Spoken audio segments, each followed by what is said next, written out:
Mike and Jeremy could only watch in horror as the fire department doused the flames. It took a while to put out all the flames due to the sheer intensity that it held. Jeremy left not too long after they saw the scene that had unfurled.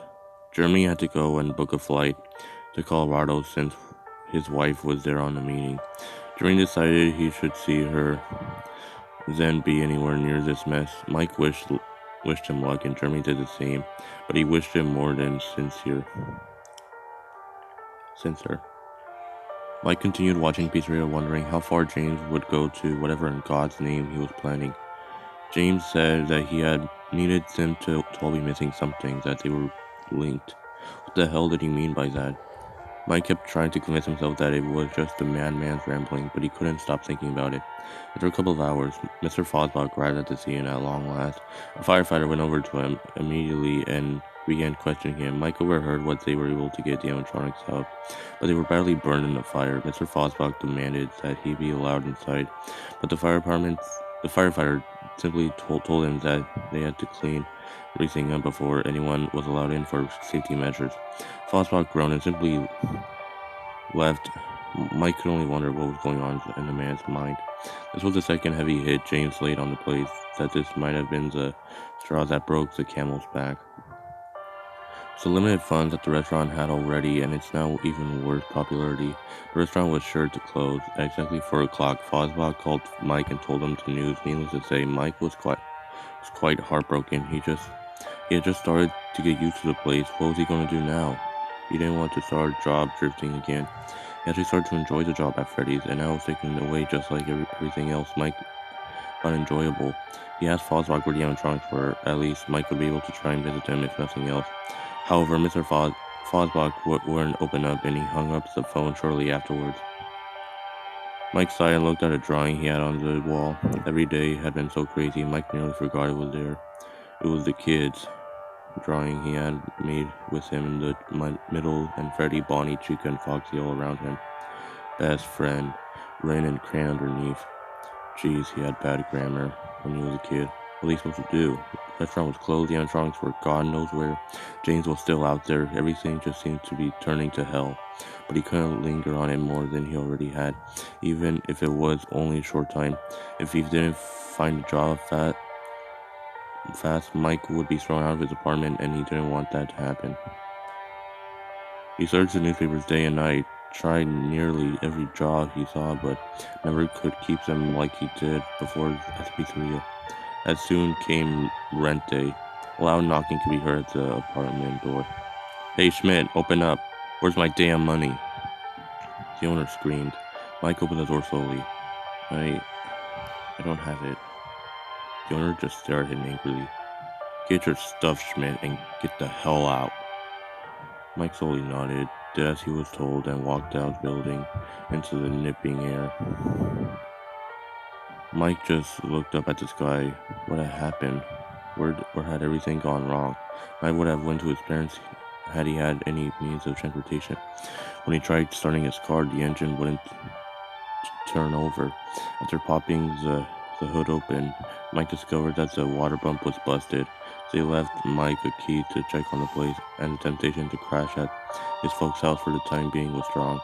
But another thought crept into Mike's mind and wouldn't leave. What if James had been watching Mike's parents' house, and what if he saw Mike staying there? Mike wouldn't put it past him if James started lobbing Molotov cocktails through the windows and roast Mike alive. What was he going to do? James smiled maliciously as he reflected upon the recent change of events. Yes, this would be an amazing plan indeed. Everything perfect.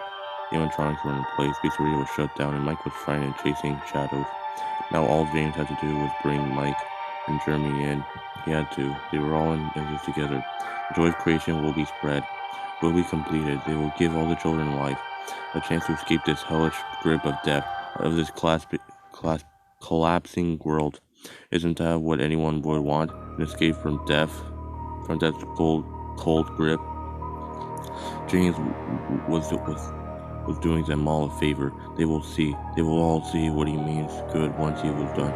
This is just the start of something new, and Mike and Jeremy would help him carry it out, no matter their opinion. It was time for James to begin. Jeremy sat at the airport looking out a large window. No doubt his wife Jessica must be worried sick about him. He hadn't called her since he left for the airport. In fact, Jessica had called from her sister's house but ignored the call. He had to tell her in person about what was happening. If he told her over the phone, who would come for her? Nobody. But at the same time, he couldn't help but feel like staying here at least for a little while longer. Jeremy felt something big was about to go down, and it was centered on Fazbear's. Something always happened. That seemed to draw him back towards him. He wanted to forget about it, forget it even existed. But how could he when it kept coaxing back and back? Jeremy looked at the ticket that he held in his palm, wondering if he should stay. He then closed his hand into a fist, crushing the ticket. James had to pay for what he did to his daughter and grandchild, and Jeremy would see to do it that he did personally. Mike sat in the broken down alley, was way looking down at the pavement below him. Mike had come so far down. Suddenly he heard a payphone ringing nearby. Curious, he walked over to the phone and waited to see if someone was there to answer it. After 10 rings and no one showed up, Mike tried to pick up the receiver. Mike almost shit his pants when he heard that so familiar maniacal laugh. You son of a bitch, Mike heard James laugh. Now, Mike, that's no way to talk to someone over the phone, especially when they have a certain leverage. Mike heard the phone being moved. Mikey, help! It was his mother. James had his parents. Oh, sweet mother of God, he had his parents. Don't lay a finger on them, you dirty. James chuckled. Dirty. Last time I checked, I wasn't the one who was homeless. But anyways, I'm going to cut the chase here. I've got a schedule running to meet me at Fazbear's. The doors will be open. See you there. He hung up. Mike tied his grip on the phone. He had his parents, and James was going to kill them. No. That was enough. No more being afraid. No more being a spineless kid waiting for mom and dad. They were the ones who were in immediate danger, and they needed him. It was time to step in and put an end to this madness. Alright, you sick son of a bitch. You want me? You're about to get me. Jeremy got up and was walking out of the airport when he heard his name being heard over the loudspeaker. Would Mr. Jeremy Fitzgerald please come to the information counter? You have an urgent phone call. Puzzled, he went to the desk where a uniformed woman handed him the receiver. Please make this quick, the one snarled. Outside called are against airport regulations. Jeremy picked up. Sure enough, it was James. Jeremy, how's it going, buddy? Been a strange day, huh? You learned your daughter was dead. Pizzeria burnt down. Mike is homeless and all this bullshit is falling from the fucking sky. Can you believe it? Jeremy grunted. What the hell did you call me for, you asshole? Jeremy could practically feel James' grin. About to make your strange day even stranger. What if I told you that your darling little daughter and her precious little whelp are unharmed? Jeremy was about to lose it when he heard her voice. Daddy? It was her. Oh, it was her. Courtney! He heard James take the phone back. If you don't want to end her up dead. If you don't want her to end up dead, like that other chicken in the restaurant, I suggest you come to Freddy's. We have some unfinished business. Oh, and if you're wondering, I found a lady on the street. I just see your reaction if you actually thought I killed your daughter. And I had to say it was priceless. He hung up. Jeremy bolted out of the airport and toward his car. Jeremy had to move fast. It was time to end this. Mike and Jeremy surprisingly arrived at the pizzeria roughly around the same time. Mike, what are you doing here? Mike looked at Jeremy surprised. Crazy son of a bitch is holding my parents hostage. What are you doing here? Jeremy looked down. He's got my daughter. Mike looked at him. Your daughter? But I thought you said... Jeremy interrupted. James found someone that was identical to her. James wanted to get a reaction out of me. They both looked at the front doors of the restaurant that had given them so much trouble.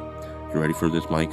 Mike nodded. I was born ready for this kind of bullshit. And with that, they pushed into the doors and entered. The restaurant still looked slightly charred, but surprisingly, it was still an improvement to the place. They both wandered from room to room until Mike noticed something. Hey, that room over there by the Pirate's Cove wasn't there before. Jeremy walked over and looked at it. You sure? Mike nodded. I never saw that room before. Come on. They walked down the halls towards the door, which was next to Pirate's Cove. It looked like someone had walled it up. They walked in and saw the scene. The charred forms of the animatronics were lined up at the back, including Golden. Oil leaked from their eyes, like they had been crying. Mike's parents and Jeremy's daughter were on the left wall of the room. The center of it all stood James with a knife.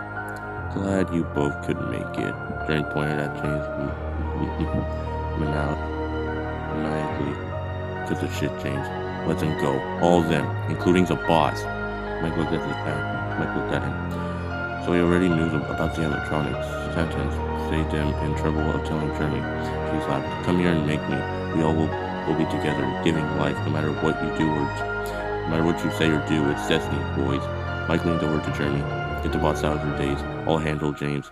Jeremy looked at him. Are you insane? Mike, he'll kill you. Mike looked at him. I've been waiting for this ever since I met the bastard. I can do this, Jeremy. Just trust me. Jeremy looked down, pondering. Fine, but if you die, it's not my fault. Mike smiled. It was time to get down and dirty. All right, you knuckle-dragging dick. Wagging purple piece of dog shit. Let's go. Mono, motherfucker. No weapons. Just our bare damn hands. Come at me unless you're a fucking coward because you can't fight shit without a weapon. James' face went from snarky to extremely pissed off. He threw the knife down and tackled Mike, going nuts on Mike's face with his fist. Jeremy immediately rushed over to the animatronics and began coaxing them.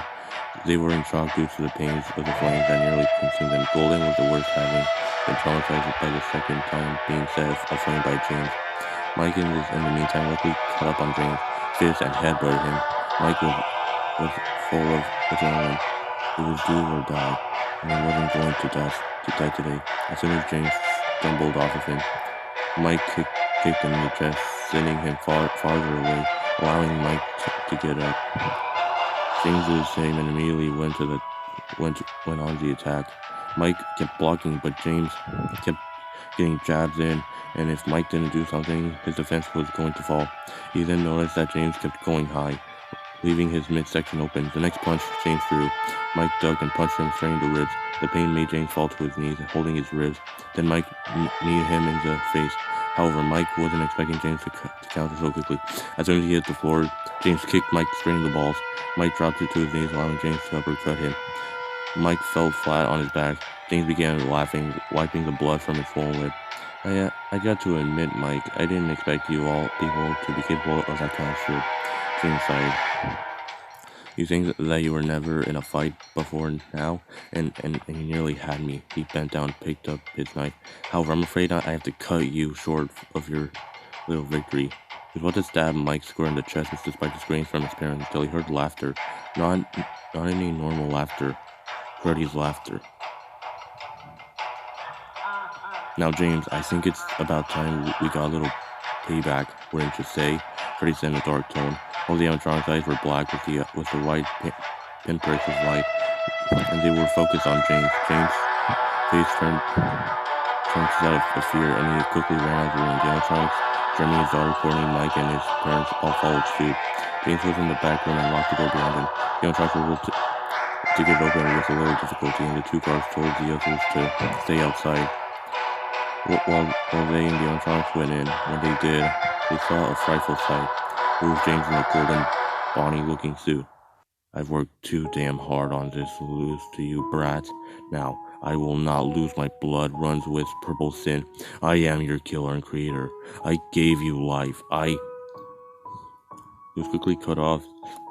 The Bonnie suit was a spring-locked activated suit, allowing for the skeleton inside to turn wearer-friendly. The skeleton itself in suit mode was spring-locked, and in frantic movement would unlock them, making it crush the wearer. And this is exactly what happened to James. Blood began oozing from the suit out of every opening it could, and he writhed upon the filthy linoleum floor until its final death spans. The gruesome scene reminded Jeremy of that scene in the movie Jaws, when the fisherman cut open the tiger shark, Mike collapsed to the ground, alternating between tears of relief and hysterical laughter. As shocking, as grotesque as James' demise was, the nightmare was over. It was finally over.